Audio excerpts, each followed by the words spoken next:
ಪಾಕಿಸ್ತಾನ ಪರ ಘೋಷಣೆ ಕೂಗಿದವರನ್ನ ಬಂಧಿಸಲಾಗಿದೆ. 3 ಬಂಧನ ಆಗಿದೆ. ಪಾಕ್ ಪರ ಕೂಗೋಕೆ ಪ್ರಚೋದನೆ ಸಿಕ್ಕಿದ ಬಗ್ಗೆ ತನಿಖೆ ಆಗಬೇಕು.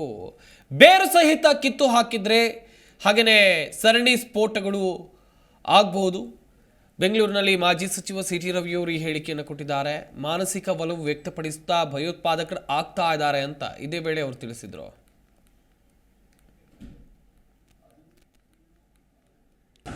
ರಾಜ್ಯಸಭೆ ಚುನಾವಣೆ ನಡೆದ ಸಂದರ್ಭದಲ್ಲಿ ಕಾಂಗ್ರೆಸ್ನ ನಾಸಿರ್ ಹುಸೇನ್ ಅವರ ಬೆಂಬಲಿಗರು ವಿಧಾನಸೌಧದಲ್ಲಿ ಬಂದು ಅವರ ಗೆಲುವನ್ನು ಸಂಭ್ರಮಿಸಬೇಕಾದ್ರೆ ಪಾಕಿಸ್ತಾನ್ ಜಿಂದಾಬಾದ್ ಅಂತ ಘೋಷಣೆ ಕೂಗಿದ್ರು. ಎಲ್ಲ ಮಾಧ್ಯಮಗಳು ನೀವೇ ಟೆಲಿಕಾಸ್ಟ್ ಮಾಡಿದ್ರಿ. ಅದನ್ನೇ ಸುಳ್ಳು ಅಂತ ಅಲ್ಲಗಳೆಯುವ ಪ್ರಯತ್ನ ನಡೆಯಿತು. ಅವರು ಕೂಗಿದ್ದೇನೆ ನಾಸಿರ್ ಹುಸೇನ್ ಜಿಂದಾಬಾದ್ ಅಂತ ಹೇಳಿ, ಪಾಕಿಸ್ತಾನ್ ಜಿಂದಾಬಾದ್ ಅಂತ ಹೇಳಿ ಘೋಷಣೆ ಕೂಗಿಲ್ಲ. ಬಿಜೆಪಿ ಅವರಿಗೆ ಮಾಡೋದು ಕೆಲಸ ಇಲ್ಲ. ಇವರು ಎಲ್ಲದರಲ್ಲೂ ತಪ್ಪು ಹುಡುಕೋ ಪ್ರಯತ್ನ ಮಾಡ್ತಾರೆ, ಸುಳ್ಳು ಆಪಾದನೆ ಮಾಡ್ತಿದ್ದಾರೆ ಅನ್ನುವಂಥ ಆರೋಪವನ್ನು ಮಾಡಿದರು. ಸನ್ಮಾನ್ಯ ಪ್ರಿಯಾಂಕಾ ಖರ್ಗೆ ಅವರಂತೂ ಅವರೇ ತನಿಖಾಧಿಕಾರಿಯಂತೆ ಹೊರಗಡೆ ಬಂದು ಆ ಥರದ ಏನೂ ಘಟನೆನೇ ನಡೆದಿಲ್ಲ ಅನ್ನುವಂಥ ಹೇಳಿಕೆಯನ್ನು ಕೊಟ್ಟಿದ್ದರು. ಪದೇ ಪದೇ ಸಾರ್ವಜನಿಕ ಒತ್ತಡ ನಿರ್ಮಾಣ ಆಗಿದ್ದು, ಒಂದು ಖಾಸಗಿ ಏಜೆನ್ಸಿ FSL ವರದಿ ಅದು ಸತ್ಯವಾದದ್ದು ಅಂತ ಹೇಳಿ ದೃಢಪಡಿಸಿ ಇವತ್ತು ಬೆಳಗ್ಗೆಯಿಂದ ಮಾಧ್ಯಮಗಳು ಅದನ್ನು ಬಿತ್ತರಗೊಳಿಸಿದ ಮೇಲೆ ಬಹುಶಃ ಇವರು ಯಾರಿಗೂ ಕ್ಲೀನ್ ಚಿಟ್ ಕೊಡೋದಕ್ಕೆ ಸಾಧ್ಯ ಆಗಲಿಲ್ಲ ಅಂತ ಅನಿಸುತ್ತೆ. 3 ಜನರನ್ನ ಪೊಲೀಸ್ ಇಲಾಖೆ ಬಂಧಿಸಿದೆ.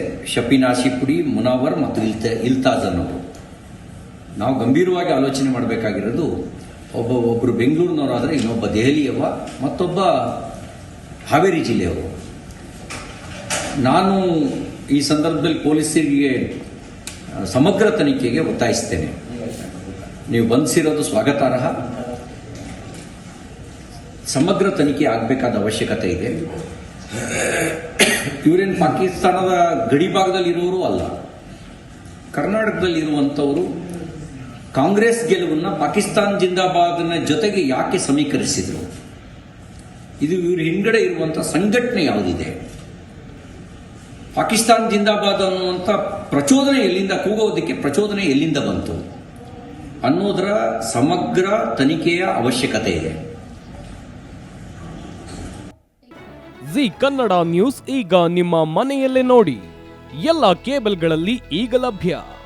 ಸನ್ Direct 292, Jio TV 1334, U digital 162, city cable 51, GTPL 17, Abhishek cables 821, Rockline telecommunication 51, Shri Basaveshwara number 60, Vinayaka digital number 53, in digital number 896ರಲ್ಲಿ.